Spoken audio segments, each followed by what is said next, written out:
আমরা 6ই আগস্ট খবরে দেখলাম সাবেক পররাষ্ট্রমন্ত্রী গ্রেফতার হয়েছে, কিন্তু শুনতে পাচ্ছি তাকে বেলজিয়াম দেখা গেছে।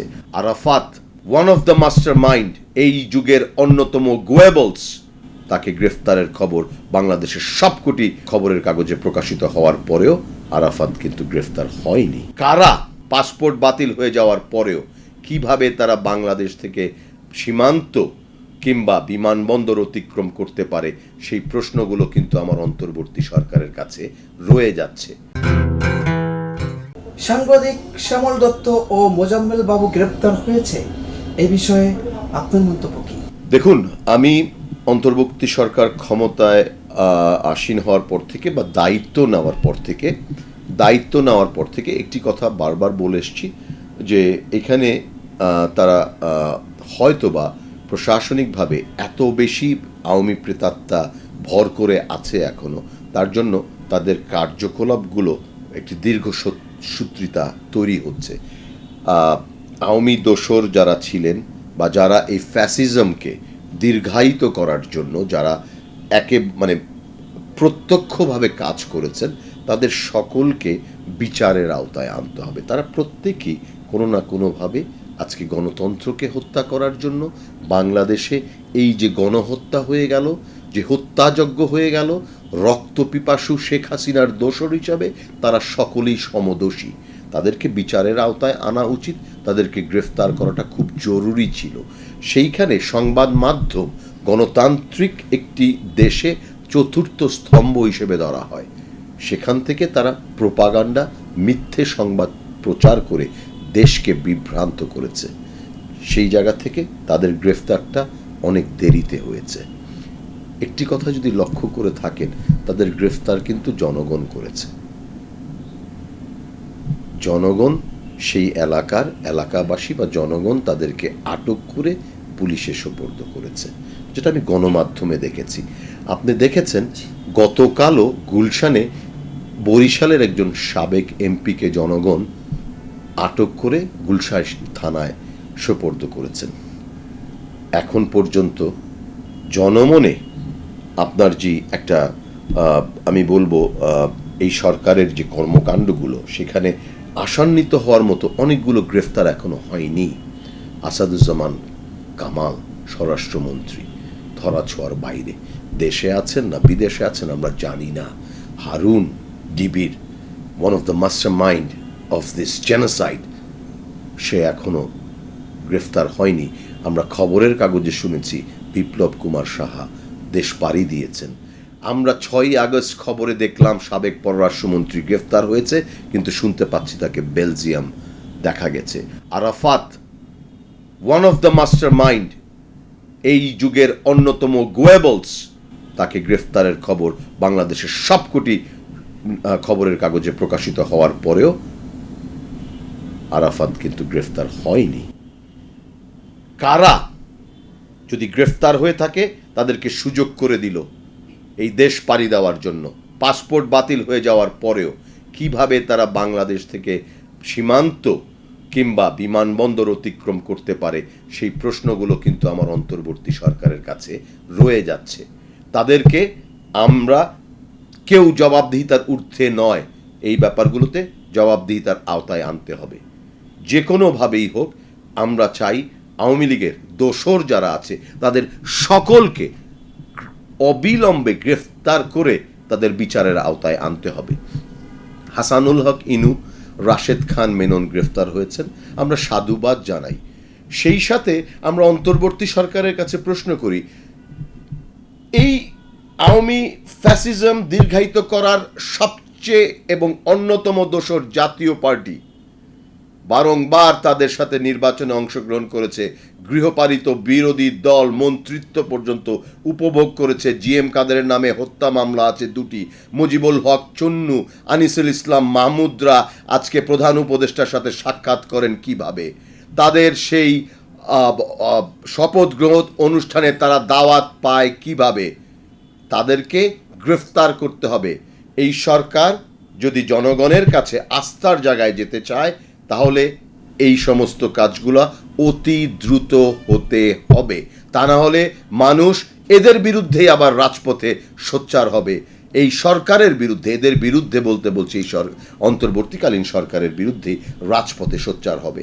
আজকে আমরা জানতে চাই সেনাবাহিনীর কাছে, দেশপ্রেমিক সেনাবাহিনী 5ই আগস্ট যেই ভূমিকা পালন করেছে বাংলাদেশে, তার জন্য আমরা স্যালুট জানাই। কিন্তু আইএসপিআর থেকে যেই বিবৃতিটি প্রকাশ পেয়েছিল, সেখানে সেনা প্রধানের তরফ থেকেই বলা হয়েছিল যে 627 জন বাংলাদেশের এই সরকারের মানে মন্ত্রী থেকে শুরু করে আমলা এবং পুলিশ কর্মচারী সেনা ক্যান্টনমেন্টের সেফ হোমে ছিল। সেখান থেকে তারা বলেছিলেন 12 জন হেফাজতে আছে, 615 জনকে আমরা ছেড়ে দিয়েছি। আমরা অবিলম্বে সেই তালিকা প্রকাশের দাবি জানাচ্ছি। কারা কারা সেই সময় জীবনের নিরাপত্তা চেয়ে সেনা বাহিনীর কাছে সেফ হোমে আশ্রিত ছিল, সেই তালিকা আমরা অবিলম্বে প্রকাশ চাই। স্বচ্ছতা এবং জবাবদিহিতা নিশ্চিত করতে হবে বাংলাদেশে। এই শত সহস্র ছাত্র জনতার রক্ত নিয়ে ছিনিমিনি খেলতে দেওয়া যাবে না। আমি ছাত্রদেরকেও বলতে চাই, বৈষম্য বিরোধী ছাত্র আন্দোলনে যারা আছেন, উপদেষ্টা যারা আছেন, তোমাদের আন্দোলনের ফসল এই আজকের অন্তর্বর্তীকালীন সরকার, আজকে নতুন বাংলাদেশ। তোমাদেরকেও এই ব্যাপারগুলোতে সোচ্চার হতে হবে। ক্ষমতায় যে সব কিছু ভুলে গেলে চলবে না। মুগ্ধর যেই পানি লাগবে কিনা সেটা আমাদেরকে এখনও তারা দেয়। আসিফ, নাহিদ, হাসনাত এবং সার্জিসকে বলবো, জাতীয় পার্টি থেকে শুরু করে যেই সমস্ত অপকর্ম যারা করেছে এই বিগত সরকারের আমলে, তাদেরকে বিচারের আওতায় আনার জন্য সোচ্চার হতে হবে, দাবি জানাতে হবে। সংবিধান সংস্কার চান না নতুন সংবিধান প্রণয়ন চান, কোনটির পক্ষে আপনি? দেখুন, 5ই আগস্ট ছাত্র জনতার আন্দোলনের ফলে আমরা 15 বছরের একটি ফ্যাসিস্ট সরকার মুক্ত হয়ে বাংলাদেশ নতুনভাবে স্বাধীন হয়েছে। এই মুহূর্তে একটি অন্তর্বর্তীকালীন সরকার, জন আকাঙ্ক্ষার বিপ্লবী সরকার যাকে আমরা বলবো, ক্ষমতায় আছেন। এবং আমরা বিগত 16 বছর যাবৎ বলে এসেছি যে এই আওয়ামী লীগ একনায়কতন্ত্র, গণতন্ত্রের ছদ্মাবরণে কায়েম করে বাংলাদেশের সকল প্রতিষ্ঠানগুলোকে তারা ধ্বংস করেছে। ভোটাধিকার থেকে শুরু করে আমাদের সকল অধিকারগুলোকে কেড়ে নেওয়া হয়েছিল। এখানে একটি কথা অনেকবার বলা হয়েছে যে আমাদের সংবিধান যেটা 72 সালে রচিত হয়েছিল, সেটার আমূল একটি পরিবর্তন বা সংস্কারের প্রয়োজন। আজকে আপনার যে প্রশ্নটা, নতুন করে প্রণয়ন কিংবা সংস্কার সংবিধানের, সেটাতে আমি মনে করি যে সংবিধান সংস্কার এবং প্রণয়ন সেটা জনগণের ভোটে নির্বাচিত সরকারের দ্বারাই হওয়া উচিত।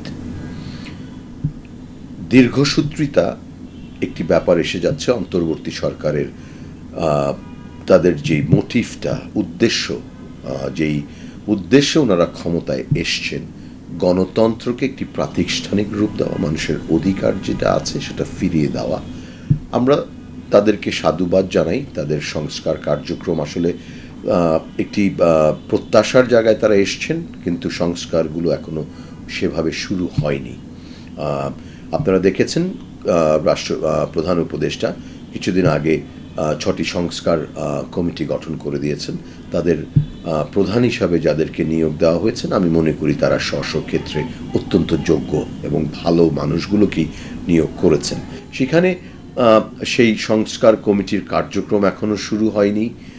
সংবিধান সংস্কারের জন্য স্বাধীন মালিক ওনাকে নিয়োগ দেওয়া হয়েছে, সেখানে আরও কমিশনার থাকবেন।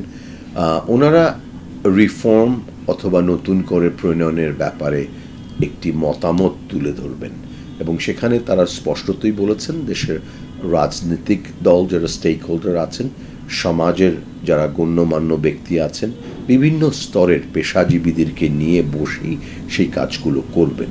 সো আপাত দৃষ্টিতে আমি মনে করি সংবিধানে কিছু সংস্কার আনা যেতে পারে।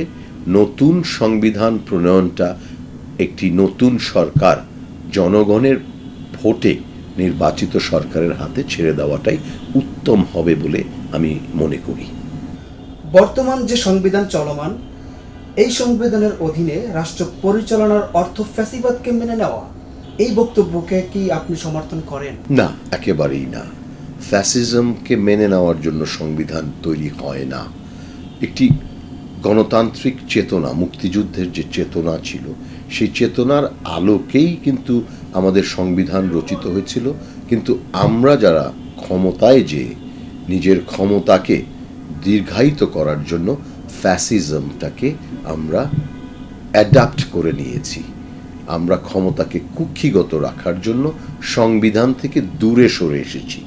আমার এই সংবিধানেই কিন্তু তত্ত্বাবধায়ক সরকার ব্যবস্থা চালু ছিল, সেটাকে আমরা গায়ের জোরে বাদ দিয়ে দলীয় সরকারের অধীনে নির্বাচন করেছি এবং তার ফলাফল পুরো জাতি দেখেছে বিগত 3টি নির্বাচনে। সো ফ্যাসিজম সংবিধান তৈরি করেনি, ফ্যাসিজম তৈরি হয়েছে ফ্যাসিস্টের দ্বারা। শেখ হাসিনার মতো ফ্যাসিস্ট এর দ্বারাই বাংলাদেশে ফ্যাসিজম তৈরি হয়েছে। সুতরাং এই জায়গাটাতে আমাদেরকে সংবিধানকে দোষারোপ করার যেই প্রশ্নটা আপনি করলেন বা অনেকে করে যাচ্ছে, আমি মনে করি সেটা একেবারেই সঠিক না।